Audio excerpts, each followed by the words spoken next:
नमस्कार. अर्थातच मी Bhagwat Jadhav export import expert चॅनलमध्ये मी तुमचं स्वागत करत आहे. आज आपलं तिसरं लेक्चर आहे. ते आहे Indian foreign trade policy 2023. Indian foreign trade policy दर 5 वर्षाला होत असायची. 2015 नंतर 2020 मध्ये व्हायला पाहिजे होतं. कोरोनाचा काळ होता त्यामुळे ते 2023 ला झालं. 2023 नंतर ती जी रूपरेखा आहे ती 2030 सालापर्यंतची आहे. हा सब्जेक्ट घेण्यापाठीमागचं कारण म्हणजे इंडियन ट्रेड फॉर जे आहे म्हणजे 2 ट्रिलियन पर्यंत आपलं एम आहे की 2030 पर्यंत आपलं एक्सपोर्ट किती झाला पाहिजे, इम्पोर्ट काय आहे, या सगळ्या गोष्टी जेव्हा कॉमर्स डिपार्टमेंट आपल्या इंडियाचं जे सांभाळत असतं ते काही रूपरेखा आखत असतं आणि ते रूपरेखा आखताना त्या अनेक गोष्टींवर विचार करत असतं. कशा पद्धतीने भारताची प्रगती झाली पाहिजे, कशा पद्धतीने पुढे गेलं पाहिजे आणि ह्या सगळ्या गोष्टींमध्ये आपल्याला त्याच्यावर बारकाईने नजर ठेवावी लागते.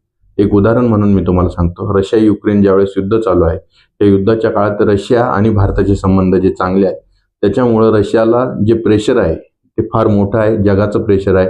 अशा वेळेस आपली अर्थव्यवस्था बळकट ठेवण्यासाठी भारताबरोबर ते बऱ्यापैकी मेकॅनिकल किंवा अनेक गोष्टींमध्ये ते काम करत आहेत. अशा वेळेस आपल्या देशातील अनेक लोक तिथं वेगवेगळ्या प्रकारचे वस्तू एक्सपोर्ट करतात आणि हे एक्सपोर्टचं व्हिजन रशिया बरोबरचं अचानक वाढलं. त्याचं कारण म्हणजे काय, रशिया युक्रेन युद्ध. अशा अनेक गोष्टी असतात, अशा अनेक राजकीय तंबोरे असतात, त्याच्यावरती आपल्याला लक्ष ठेवावं लागतं. आणखीन एक उदाहरण द्यायचं ठरलं तर अमेरिकेने ज्या पद्धतीने आपल्याला टेरिफ लावलाय त्या करानंतर भारताचे आणि अमेरिकेचे जे काही संबंध आहेत त्याच वेळेस त्यांच्यातला आणि आपल्यातला जो व्यापार आहे त्याच्यावरती झालेला परिणाम, ह्या सगळ्या गोष्टींचा जर तुम्हाला रूपरेखा बघायची असेल, त्याच्यावरती तुम्हाला बारकाईने नजर ठेवायची असेल तर तुम्हाला इंडियन फॉरेन ट्रेड पॉलिसी ही समजली पाहिजे. ही समजताना 2-3 गोष्टी असतात, त्याच्यावर नीट अभ्यास करावा लागतो. एक, सध्याच्या स्थितीमध्ये मार्केटमध्ये कोणता गॅप आहे हे शोधणं. सेकंड, आपण कोणत्या देशाला टार्गेट करू शकतो किंवा आपण कोणत्या देशाबरोबर पटकन किंवा झपाट्याने व्यापार करू शकतो हे शोधणं.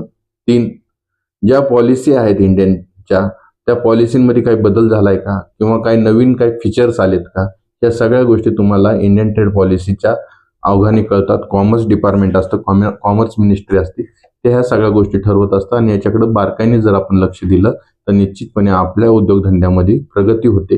हा त्याच्या पाठीमागचा मथितार्थ आहे. आता जी 5 वर्षांनी जी पॉलिसी ठरत होती ती 2023 साली जाण्याचं कारण कोरोना होतं. त्याच्यानंतर 2030 सालापर्यंतची पॉलिसी ठरली, परंतु याच्यामध्ये कोणतेही बारके एक पहिल्यांदा जे असायचं ट्रेड पॉलिसीमध्ये काही गोष्टी ठरलेल्या असायच्या 2020 पर्यंत हे असं आहे.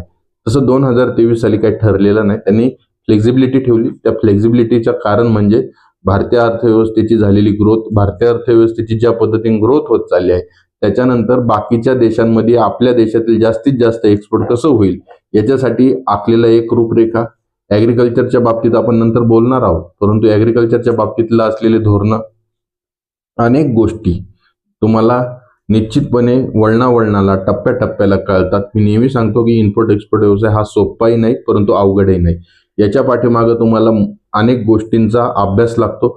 अनेक गोष्टींचा अभ्यास झाल्यानंतर तुम्हाला समजते की नेमका आपण कोणत्या दिशेने प्रवास करायचा. त्याच्यासाठीचं हे सांगणं होतं. निश्चितपणे तुम्ही आता हे तिसरं लेक्चर आहे, पहिले जे 2 लेक्चर झाले तेही तुम्ही निश्चितपणे बघा. या 3 लेक्चरमध्ये तुम्हाला इम्पोर्ट एक्सपोर्ट करताना कशा पद्धतीने पुढे जायचंय किंवा एक रूपरेखा तुम्हाला निश्चितपणे समजणार आहे. तुर्तास धन्यवाद.